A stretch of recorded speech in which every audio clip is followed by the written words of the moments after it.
চলতি বছরের ডিসেম্বর থেকে বাংলাদেশকে শতভাগ শুল্কমুক্ত বাজার সুবিধা দেবে চীন। সোমবার ঢাকা চীনা দূতাবাস এক বিজ্ঞপ্তিতে এ তথ্য জানিয়েছে। এতে জানানো হয়, গত ৫ সেপ্টেম্বর চীনের প্রেসিডেন্ট শি জিনপিং বেইজিংয়ের চীন আফ্রিকা সহযোগিতামূলক সম্মেলনে চীনের বাজার স্বেচ্ছায় উন্মুক্ত করার ঘোষণা দেন।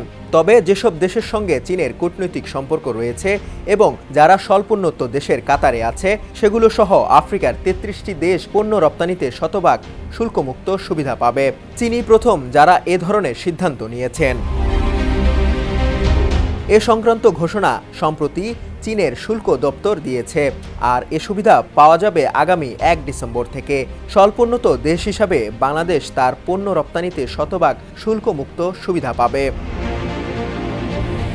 রপ্তানিকারকরা মনে করেন, শতভাগ শুল্কমুক্ত সুবিধায় চীনে পণ্য রপ্তানি নিঃসন্দেহে বাড়াবে। তবে এই ঘোষণার শতভাগ সুবিধা আদায় করতে হলে তৈরি পোশাকের বাইরেও অন্যান্য পণ্যেও মনোযোগ দিতে হবে।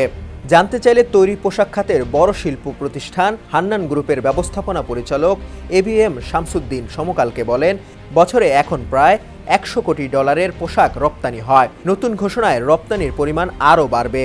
তবে রপ্তানি তালিকায় এখন অনেক পণ্য না থাকায় আমরা এই সুবিধা শতভাগ কাজে লাগাতে পারবো না। তিনি বলেন, আমরা শিল্পের কাঁচামাল সহ এমন কোনো পণ্য নেই যা আমদানি করি না।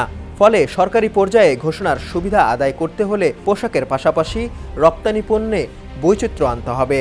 না হলে এই ঘোষণা শেষ পর্যন্ত পৃথিবীকে খুশি করার মধ্যেই সীমাবদ্ধ থেকে যাবে।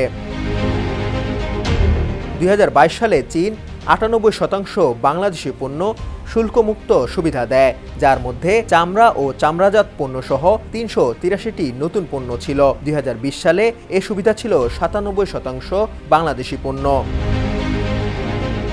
বর্তমানে চীনের বাজারে বাংলাদেশের আম রপ্তানির সব প্রক্রিয়া চূড়ান্ত পর্যায়ে।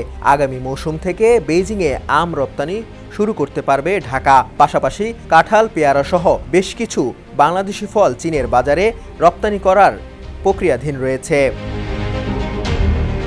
বাংলাদেশের সবচেয়ে বড় বাণিজ্যিক অংশীদার চীন।